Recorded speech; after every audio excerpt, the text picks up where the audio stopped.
How to check someone's last seen on Instagram, start by opening the Instagram app on your phone. In the top right corner, tap on the direct messages icon. Scroll through your list of chats, and under each profile name, you'll find their activity status.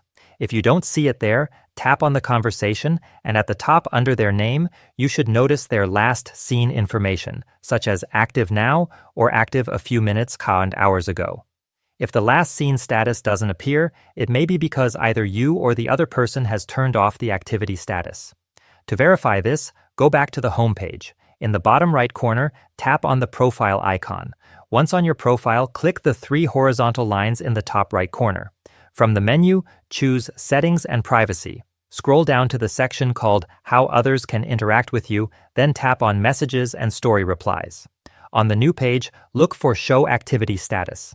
Tap it, then make sure the option Show Your Activity Status is toggled on.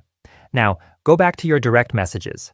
If you still can't see the other person's activity or last seen, this clearly means that they have disabled their activity status themselves. And that's it.